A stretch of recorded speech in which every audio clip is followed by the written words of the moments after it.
And అట్లనే చూసుకున్నట్టయితే ఈ భూసేకరణ, అమరావతి రెండో విడత భూసేకరణ. ఈ భూసేకరణ కరెక్ట్ అంటారా సార్? ఎందుకంటే ఆల్రెడీ ఇచ్చిన రైతులకే ఇంతవరకి న్యాయం చేయలేదని చెప్పి వాళ్ళక్కడ ఇబ్బందులు పాలవుతున్నారు. వాళ్ళు మాట్లాడుతున్నారు. అలాంటి టైంలో ఈ జాన్ 7న మళ్ళీ రెండో విడత భూసేకరణ అని చెప్పి తీసుకొచ్చారు. దీన్ని ఎట్లా చూడాలంటారు? అమరావతి గురించి ఏ రోజు స్టాండ్ మార్చింది మేము ఒక్కడనే ఉంటాం, నాతో పాటు కొంతమంది. ఆ రోజు అమరావతిని అన్ని వర్గాలు నివాసం ఉండే రిపీటింగ్ అండి. అంటే తాడిది పీడిత వర్గాలతో పాటు మధ్యతరగతి గురించి నేను అంటే అఫ్కోర్స్ సింగపూర్ గవర్నమెంటే పిలిచింది, వాళ్ళ ఎక్స్పీరియన్స్ మేము మిగతా అందరూ జర్నలిస్టులు కూడా వెళ్ళాం. అలాగే ఇతర దేశాలకు కూడా యూరోప్ వెళ్ళినప్పుడు కూడా తిరిగి వచ్చాను.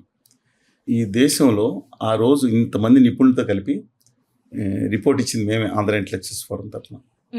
గౌరవ ముఖ్యమంత్రి గారు ఇచ్చాం, సిఆర్డీఏ కూడా ఇచ్చి వచ్చాం. అంటే కొంత అవగాహన ఉందని చెప్తున్నాను. ఆ రోజు ఈ రోజుకి ఏం మాట్లాడామంటే అమరావతిని అద్భుతంగా అధునాతన హరిత రాజధానిగా, అన్ని వర్గాల్లో నివాసం ఉండే రాజధానిగా చేస్తూ సమాంతరంగా ఇచ్చాపురం నుంచి హిందూపురం వరకు అభివృద్ధి చేయాలని కోరాం. నా దాంట్లో లేదు. మీ ఉత్తర ఆర్య సనాతనవాదని మీరు అంతా అభిమానించే హీరో ఉన్నారు ఆయన, ఆయన ఏమంటారంటే ఒకప్పుడు భావం అని, అంటే మీరు బ్రహ్మానంద గారి డైలాగ్తో కంపేర్ చేయొద్దు, నాగార్జున గారి దాంట్లో ఆ భావం ఎలా ఉంటుందంటే చెప్తున్నానండి. ఆయన ఇష్యూస్ మీ అందరికీ అమరావతి రాజధాని, నాకు మాత్రం కర్నూలు రాజధాని కాదన్నారు. ఓహో వెళ్ళేశారు. విశాఖపట్నం ఇది ఎవరు రాజధాని అన్నారు. కాకుండా ఒక ఉత్తర భారతీయ జనతా పార్టీకి వెళ్ళిపోయిన ఒక ఉన్నతాధికారి ఇష్టం వచ్చినట్టు రాస్తూ ఉంటారు. నేను ఎవడి రాజధాని అంటే ఏమాత్రం మొహమాటం లేకుండా నేను వెళ్ళి ఈయన మిగతా వాళ్ళని వేసుకెళ్ళి అదే విషయం వైరుధ్యం వచ్చిందండి. వేరే పక్కన మేడం వెళ్ళి ఆయన సింహనాదం చేశారు, అదన్నారు ఇదన్నారు. ఇవాళ వెళ్ళి ఆయనకి నేరాజ్ఞాలు అందుకుంటున్నారు. చంద్రబాబు నాయుడు గారి పక్కన కూర్చొని తప్పలేదు. ఆయన నేను స్టాండ్ మార్చుకోవాలి. ఇవాళ దాంట్లో ఎస్ఎండాస్ కార్పొరేషన్లో స్విచ్ ఛాలెంజ్ తప్పు, పారదర్శకంగా చేయమని కోరాం. కానీ అమరావతి రాజధాని ఇంప్లిమెంట్ చేయాలనుకున్నాం. డెఫినెట్గా చక్కగా ఇంప్లిమెంట్ చేయాలి, వర్టికల్గా కాకుండా హారిజాంటల్గా చేసుకోవచ్చు అని చెప్పి లోపాలు సవరించుకోమని చెప్పాం. ఆ రాజధాని 21st సెంచరీకి అమరావతి గొప్ప రాజధానిగా ఉండాలని కోరుకున్నాం. లోపాలు సవరించాలని కోరుకున్నాం. దాని మీద దిక్కుమాలిన ఇది శ్మశానం గిశానం అంటే అలాంటి వాళ్ళు దిక్కుమాలిన మాటలని చెప్పాను. అది 11 లక్షల క్యూసెక్కులకు వస్తే మునగలేదండి. ఒక 29 గ్రామాలు ఒక్క గ్రామం మునగలేదు. ఒక గ్రామం నుంచి ఇంకో గ్రామానికి రోడ్లు మునగటం మనం చూసాం. నేను దుబాయ్లో మునగలేదా, లేకపోతే సౌదీ అరేబియాలో నేను చెప్పింది ఎడారిలో న్యూయార్క్లో రాలేదా, లేకపోతే మద్రాసు, చెన్నై, హైదరాబాద్, ముంబై ఒకసారి చూసిరండి. మీరు ఒకసారి చూసిరండి. వర్షాలు పడితే పరిస్థితి ఒక 20 సెంటీమీటర్లు పడితే, నేను కంపేర్ చేయట్లేదు కానీ పక్కన అలాంటిది ఉంటే రాజధాని అద్భుతంగా కావాలని కోరుకున్నాం. చంద్రబాబు నాయుడు గారు ఇవాళ ఈ రెండో విడత మొదటి విడత రైతులకు ఇంతవరకు పేపర్ మీద కాగితాలు ఇచ్చారు. భూమి 90% మంది రైతులు చూపించలేదు. ఒక 2 లైన్లు ఇలా గీత కొడితే రియల్ ఎస్టేట్ వాళ్ళు కుప్పలు ఆంధ్రప్రదేశ్ తెలంగాణలో ఒక లైన్ కొట్టి మధ్యలో వేసి మీ ఇక్కడ జియో ట్యాగ్ అయిపోతుంది కదా, ట్యాగ్ వేసిపోయి మీ స్థలం మీద చూడితే వాళ్ళే డెవలప్ కొంతకాలం అంటే పూర్తిగా డెవలప్ చేసే వరకు వాళ్ళ ల్యాండ్ ఏదో వాళ్ళు తెలుస్తుంది, వాళ్ళు ఏదైనా చేసుకుంటారు. తర్వాత డెవలప్ చేసి వాళ్ళు ఇవ్వలేదు. ఇవాళ మొదలుపెట్టారు. జగన్ గారు లోపం ఉంది. నిజంగా ఆయన పని ఆయన చేసుకుంటే బాగుండేది కానీ కక్షాదింపై వెళ్ళారు. నిజంగా ఆయనకి ఇవ్వాల్సిన నవరత్నాలు ఆయన పెట్టుకుంటా, నాన్నగారు నేను గుర్తు చేసుకుంటా, ఇచ్చిన మాటను అమలు చేసుకుంటా, ఒక ప్రత్యేక హోదా విభజన హామీలు తెచ్చుకుని ఆయన పని ఆయన చేసుకుంటే రాష్ట్రంలో అధికారులు 20 సంవత్సరాలు ఉండేవాడు. ఎవరు దిక్కుమాలి అడ్వైజర్ లేకపోతే తెలియదు, రూట్ తప్పి కక్షాదింపుకి వెళ్ళారు. సరే, అంటే డిఫరెంట్ ఇష్యూ.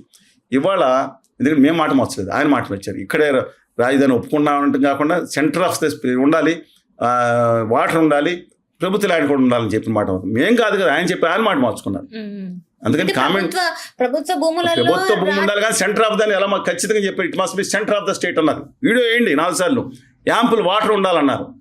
కానీ సార్ యాంపుల్ వాటర్ అక్కడ పులిచింతలా ఇవాళ ఆ ప్రాంతం విషయంలో మేము రాజమండ్రి పెట్టాలని కోరుకున్నాం. కానీ మా ప్రొఫెసర్ సదాశివరెడ్డి గారు అనంతపురం మా ఉపాధ్యక్షులు శ్రీనివాస్ గారు మరీ దూరం అవుతుంది. మా ప్రొఫెసర్ రాజు గారు అడిగారు నన్ను, కృష్ణానది దిగువ పెట్టారు. సరే ఏదో ఒకటి చేసుకున్నారు. ఏమైందండి? ఇలాగే ప్రచారం చేస్తున్నారు. ఏమైంది? అమరావతి అనే ధర్మకోటను చూపించి దాంట్లోకి వచ్చింది చూపించి ఆ బుద్ధుడి బొమ్మను చూపించి ఆ నీళ్ళు చూపిస్తున్నారు. దానికి దీనికి 15 కిలోమీటర్ డిస్టెన్స్ ఉంది. మరి ఎందుకు సార్ పంప్స్ పెడుతున్నారు? వాటర్ ఎక్కడ హైదరాబాద్ మీరు వెళ్ళారా? హైదరాబాద్ వెళ్ళండి. హైదరాబాద్లో ఒకసారి ఇప్పుడు ఇదేరా మీరు, మీ స్కూటర్లు ఇది ఉంటాయి, మీ కార్లు ఇది ఉంటాయి. బొంబాయి వెళ్ళారా? చెన్నైలో 1000 కార్లు 30,000 కార్లు పోయినాయంటే వచ్చిన దాంట్లో మన దాని గురించి నేను కంపేర్ చేయట్లా. 29 గ్రామాలు ఇవాళ కొండవీటి వాగు కొన్ని ఉన్నాయి. అదే పెట్టుకునేటప్పుడు మెగా ఇంజనీరింగ్ ఇచ్చే చేశారు. దానికి ఒక 25% కెపాసిటీ పెట్టుకుని పాలవాగుని కూడా అటాచ్ చేసి పెట్టుకుంటే బాగుండేది. కానీ వాళ్ళ వెస్ట్రన్ బైపాస్ వేసేవాళ్ళు వాళ్ళు వేసిపోయారు. దానికి కనెక్షన్ పెట్టి రోడ్లు పెట్టకుండా వాళ్ళు అడ్డంగా కట్టేసిపోయారు. అది ఓన్లీ 2 చోట్లే రాజధానిలో ల్యాండ్ అవుతుంది. ఒకటి వెంకటపాలెం, ఒకటి నవలూరు దగ్గర. లాస్ట్లో ఆ చివరి అవుతుందని చెప్తున్నాను.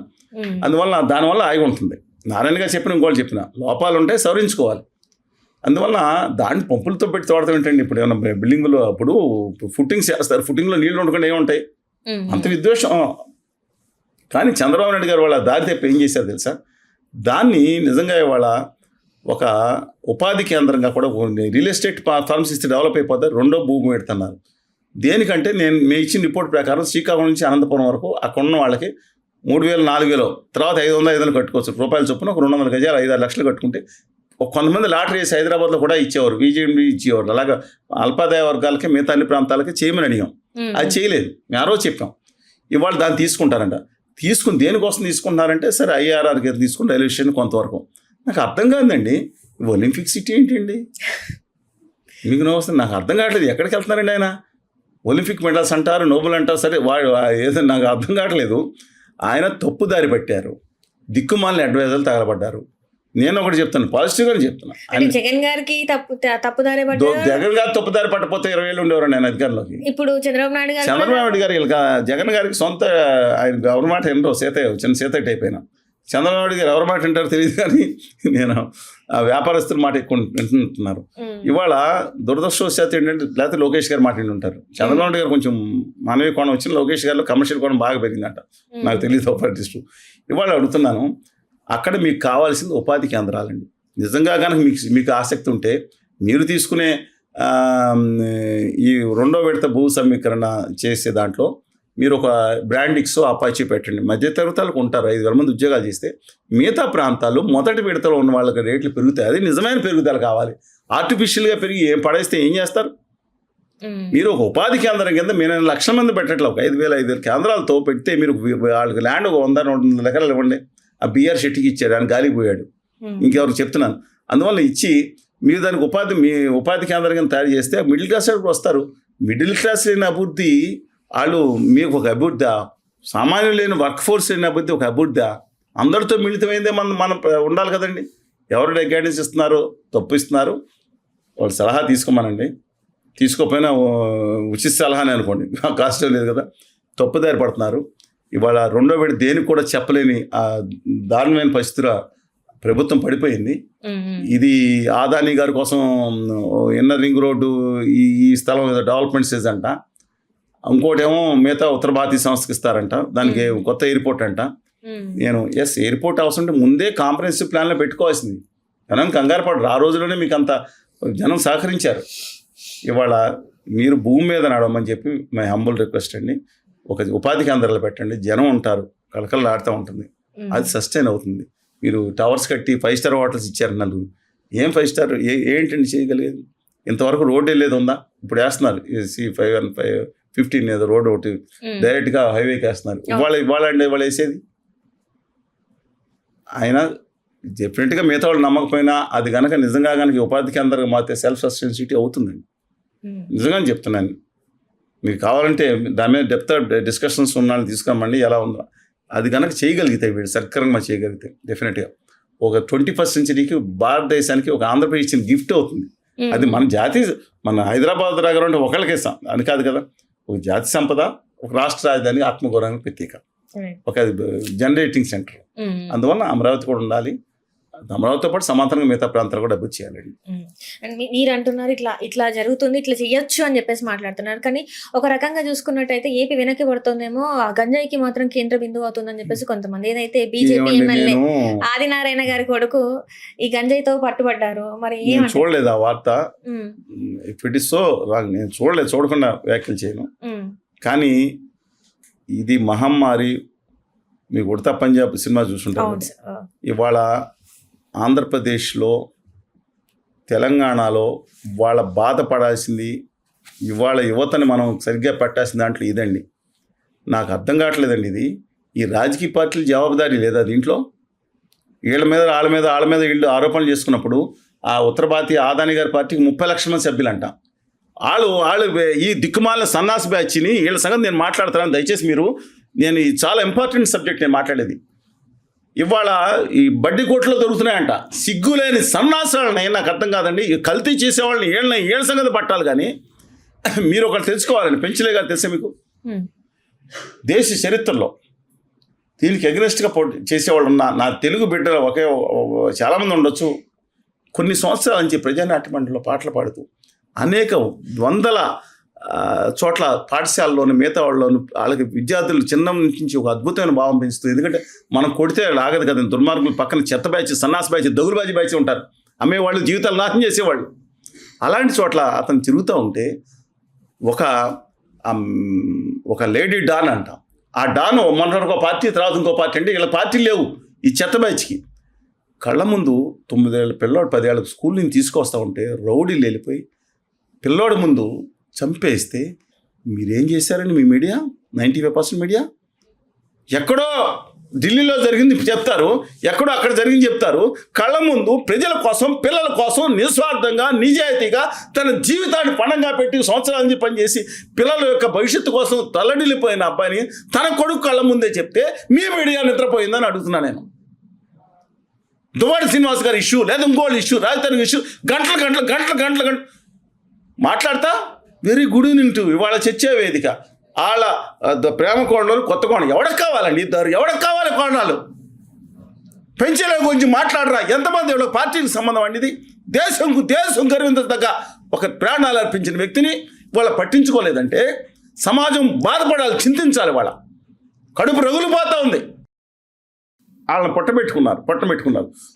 ఇద్దరు కలిసి కొట్టుకుంటే మతం కులం వస్తే ఎకరాలు ఇస్తారు, సంపదలు ఇస్తారు, ఇవ్వండి, తప్పులేదు. ఈయనకేం చేశారు ప్రభుత్వం? ఇవాళ వాలంటీర్ కాదు, హీరో కింద అవార్డు ఇవ్వాలి. అంటే మీ పార్టీకి చెందిన వాళ్ళు, ఆదాని గారి పార్టీకి చెందిన వాళ్ళు అయితేనే గొప్ప వాళ్ళు అవుతారా? ఈ దేశం గర్వించదగ్గ పోరాట యోధుల్ని మనం మర్చిపోయి చెత్త గాంగని తీసుకొచ్చి నెత్తిమై పెట్టుకుని ఊరేగుతున్నామా మనం? నేను మీరు చెప్పిన సబ్జెక్టే చెప్తున్నాను. ఇవాళ నేను దాని పరిష్కారం, మనం మాట్లాడుకుంటూ వెళ్ళిపోతాం. పరిష్కారం అన్నా, మీ పార్టీలకి 50 లక్షల మంది 70 లక్షల మంది ఉన్నారు కార్యకర్తలు. మీరు తలుచుకుంటే ఎక్కడ జరుగుతుందో తెలియదు. అదే అవార్డు ప్రకటించండి. ఎవరినైతే పట్టుకొచ్చారు, అది కక్షాదింపు చర్యలు కాదు, అవార్డు ప్రకటించండి. నేను ఆంధ్రప్రదేశ్ కాదు, నాకు తెలుగు మొత్తం కావాలన్నా 13 కోట్ల మంది. మీ నిజామాబాద్ బడ్డీ కొట్లో ఉందా, లేకపోతే ఇంకోటి దొరుకుతుందా? రోజు వార్తలు వస్తున్నాయి కదా. అందుకని మీరు చేయాల్సింది మీ పార్టీలు కదా. మీ పార్టీలు ఉన్నారు దేనికి?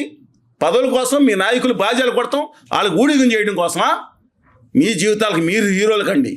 ఎవడు సినిమా హీరోలు, వాళ్ళ జీవితాలు 90% మంది హీరోలు ఎలా ఉన్నాయో తెలుసు, మంచివాళ్ళు బాగానే ఉంటారు. మీ జీవితానికి మీరు హీరోలు కండి. ఈ దిక్కుమాల పనులు ఆఫ్ చేయడానికి మీ కార్యకర్తలు ఉన్నారు 30 లక్షల మంది. చిట్టుకుమంటే తెలిసిపోద్ది కదా. ఆ కళ్యాణ్ బాబు గారు కూడా చెప్పారు కదా, ఏం ఇంతమంది పోలీసులు ఉన్నారు, తలుచుకుంటే 2 గంటల్లో ఆఫ్ చేయండి. చంద్రబాబు నాయుడు గారు ఆఫ్ చేయండి. ఈవెన్ జగన్మోహన్ రెడ్డి గారు అధికారంలో ఉండగా మేము గట్టిగా మాట్లాడు. ఇప్పుడు కూడా చెప్తున్నాను, మీ అందరూ కూడా సహకరించండి. రేవంత్ రెడ్డి గారు చెప్తున్నా, మీ కాంగ్రెస్ పార్టీకి అద్భుతమైన కార్యాచరణ ఉంది. టీఆర్ఎస్లో హరీష్ రావు గారు కూడా చెప్తున్నా, అద్భుతమైన ఉన్నారు. వామపక్షాల్లో ఉన్నారు, వామపక్షాల్లో హరీష్ గారిని ఫైట్ చేస్తారు, డిఫరెంట్ ఇష్యూ. వీళ్ళందరూ కలిసి ఆఫ్ చేయండి. ఇది భారతదేశానికి పట్టే పీడ వచ్చే భావితరాలను కాపాడుకునేది. భావితరాల భవిష్యత్తు గురించి మాట్లాడినా ఆంధ్రప్రదేశ్కి హోదా లేదు, విభజన హామీ లేదు, తెలంగాణకి లేదు. దాని గురించి మాట్లాడుకుని టాపిక్ డైవర్ట్ చేసుకుని దీని గురించి వెళ్ళిపోతుంది. ఇవాళ వచ్చే సమాజాన్ని పట్టి పీడించబోయే సమస్య ఈ దిక్కుమాలిన, ఈ సన్నాసి, ఈ దగులు బాజీలు చేసే ఈ డ్రగ్ పెడ్లింగ్ అండ్ ఈ డ్రగ్స్ విషయంలో. దాని మీద ఇవాళ ఆంధ్రప్రదేశ్ రాష్ట్ర ప్రభుత్వం మీకు చర్చుద్దుంటే, ఎందుకంటే మీకు ఆది సనాతనవాదిగా గవర్నీయులు కళ్యాణ్ బాబు గారు ఉన్నారు, ఆనాటి అభ్యుదయవాది ఆమెన్. అందుకని ఆయనకి ఏం చెప్తున్నానంటే, దయచేసి, ఎందుకంటే ఆయనకున్న ఫోర్స్ నిజంగా చెప్తున్నానండి, అద్భుతమైన ఫోర్స్, సామాన్య ఫోర్స్. ఒక చిటికి ఇలా అన్నారంటే 1000 మంది వీళ్ళలో అద్భుతంగా, అసలు మామూలు కాదండి ఆయన చెప్తున్నాను. ఒక ఫోర్సు, ఒక పక్క రాష్ట్రానికి వెళ్ళండి, ప్రాణం ఇస్తానికి వచ్చేస్తున్నారు. అది ఏంటి మాట్లాడతారు. అందుకని అలాంటి వాళ్ళందరూ కలిసి వాళ్ళ తక్షణమే ఇది ఆప్ చేయాలి, ప్రభుత్వం తీసుకోవాలి.